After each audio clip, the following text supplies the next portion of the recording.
Hey guys, this is Podfics. We're back with Spider-Man Reborn by Reborn. This is Chapter 2. Peter was slowly coming to terms with his new life. There wasn't much else he could do as a newborn but to think. He'd been born into some rich family, which Parker Luck was being weirdly nice about. 2 parents and 2 brothers and a butler. A British butler. He hasn't met the oldest brother yet. His new dad had promised he'll meet him soon. Peter wasn't too sure, but it wasn't like he could say anything about it even if he wanted to. The spell had somehow let him keep his first name, Peter. Somehow down the line of the spell, it changed him. It took him away from Queens, and away from Spider-Man. He wasn't sure if he still had his Spider-Man abilities, but since no one had made a scene about his DNA, he assumed that had also been stripped from him. Peter resented that change. Would he have asthma again? Will he have to wear glasses again? How can he protect his new family without Spider-Man? Maybe he could find Oscorp again, break in there and... No, that wouldn't work. For one, he was born in Gotham. Peter's never heard of Gotham, but apparently that's the city he's from now. Secondly, Peter's dad is a vigilante called Batman. Adults talk a lot around babies, and he's heard a lot of both sickening love confessions between his newfound parents and their conversations about their respective nightlife. So, his dad is a vigilante. That already increases the chances of Parker Luck striking tenfold. His mom is a thief, which, considering that short time with Black Cat, Peter could understand. Except he never went that far with her. He could already compare himself to his new dad, though. Both having some sort of relationship with a cat-themed thief, the irony there did not escape him. His mom and dad weren't married. Selena, his new mom's name, stayed in the manor to be close to him, though Peter was suspicious that she often left too. Time felt strange with how often he kept taking naps. Peter wasn't sure if this was normal. He met Morgan when she was 5, and she only took 1 nap throughout a single day. "Master Jason, dinner's ready," Alfred cut through Jason's reading after politely knocking on the library's doorframe. Jason had been reading Pride and Prejudice to Peter while his parents were working. He wasn't opposed to it, but Peter sort of wished he could at least read something with more science. He could only lay there occasionally swatting at the little birds rotating above him. Movement was difficult, and he found that most of his movement wasn't even what he was aiming for. Being a baby sucked. "Cool. Come on, Pete." Jason got up, carefully pulling Peter from beneath the circling birds. Peter could only wave his arms and gurgle, but his older brother seemed to understand. "Do you think Peter can drink chocolate milk, since it's milk, sorta?"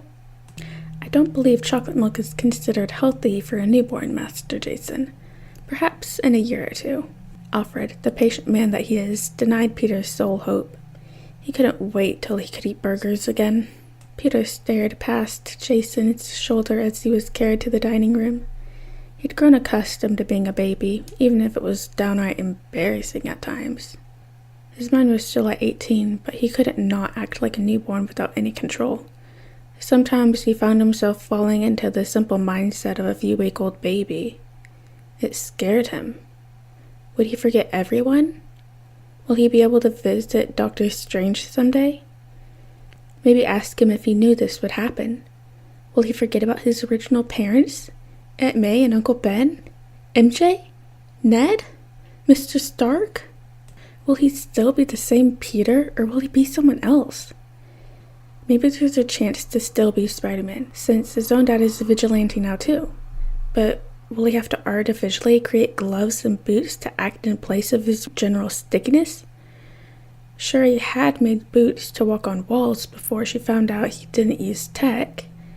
If she managed it, even though she had the advantage of Wakandan technology, could he replicate something similar here? Peter was transferred to Alfred's arms as Jason took a seat at the table. Alfred sat across from him, a bottle waiting for Peter. He took it, somewhat holding the bottle as Peter eyed the formula. When do babies eat solid food? Jason's food looked way better than his. Peter's days consisted of laying around, napping, and drinking bottles. At night, he was left to his own devices, with late visits from his dad and occasionally Jason. Peter never had siblings before, but spending time with Jason was nice. Even if the boy would read classics, Peter only ever read for school. He's seen other siblings interact, their inside jokes and their fights. Peter had wished once to have a sibling. Aunt May and Uncle Ben never really wanted kids, but they still took in Peter. This left Peter alone for most of his life, other than his aunt and uncle. He had friends, but siblings always has something different. A relationship Peter could only dream of. Ned had always been the closest thing to a brother, but he still only came into Peter's life later on.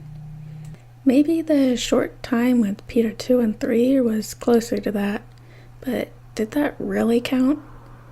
They read each other as if they knew their each move, but that was more because they were each other. Did siblings learn to read each other as well as that? So far, Jason seemed to just read to him, occasionally prodding Peter till he tried to yell at him. Peter couldn't make any sounds intentionally, so his yelling usually came out in more gurgles and drool. Jason only laughed at him before apologizing. Is that what siblings do? Peter couldn't wait till he could cause Jason some problems, if only to get back at him for the poking. "Hey, Alfred," a new voice greeted, entering the room, drawing Peter from his thoughts. "Jason." "You missed your chance, Dickie. Pete's gonna go down for his nap soon," Jason hummed, talking around the mashed potatoes he was chewing. Peter eyed the food jealously. He really couldn't wait. "Master Dick, welcome home." Alfred stood, gently prying the bottle from Peter. He'd finished it, but that's still rude.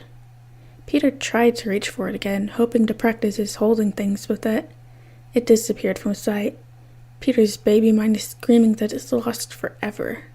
He had to rationalize with himself, reminding himself of object permanence. Unfortunately, babies don't understand it just yet. He wanted to work on his motor skills, though. Being a newborn left him with absolutely nothing to do, and Peter could not stay trapped in his mind. It was terrifying. Being stripped from the movements he was used to doing, even something as basic as walking, to be unable to do anything. He could only breathe on command, and even then, if he drank too fast, he'd choke. "Thanks, Alfred." Dick apparently beamed. "And sorry, little wing, I was busy. I'm here now, though. Let me take the baby to bed." Peter was quickly reminded of how energetic he was. Back when he was 14, fresh on the scene and excitable, Peter had been boundless energy and was full of quips. Did he sound like that? Before Peter could think any more on it, he felt himself being transferred as a new face appeared over him. New faces appearing out of nowhere won't stop startling him. Another curse of being a baby again. God, their faces are huge. "Hello, Peter. I'm Dick." His oldest brother smiled down at him, bright blue eyes studying his face. "Hello." Peter patted Dick's cheek, the only movement he could confidently do. It was usually hit or miss if he even got their cheek or eye, but so far he successfully reached the cheek 80% of the time. Dick beamed, his smile spreading into a grin before bringing him closer. The 3 verbal members in the dining room talked before Peter was burped and finally allowed to sleep. He's accepted the humiliating experience as something that has to happen. Peter could only hope he'll at least forget being a baby after he grows up. Jason followed along, updating Dick on Peter and their dad. Jason and Dick called him Bruce, or B, not Dad. Should he be calling him that? They looked like their dad, maybe different moms. "You gotta support his neck when you put him down," Jason informed, standing on his toes to peer over the crib. Peter could only watch, as his view of the room shifted as he was moved away from Dick. Deciding he could start messing with them now, Peter wailed before Dick could place him in the crib. Tears welled up already as he cried. Mentally, Peter cackled at Dick's face. His brother pulled him back immediately, patting his back anxiously. Hey, what's that for? What'd I do?" "He doesn't like naps sometimes," Jason laughed, hopping away from the crib. "Read or sing to him. You know, B tried singing to him once." No way, you got proof? Duh.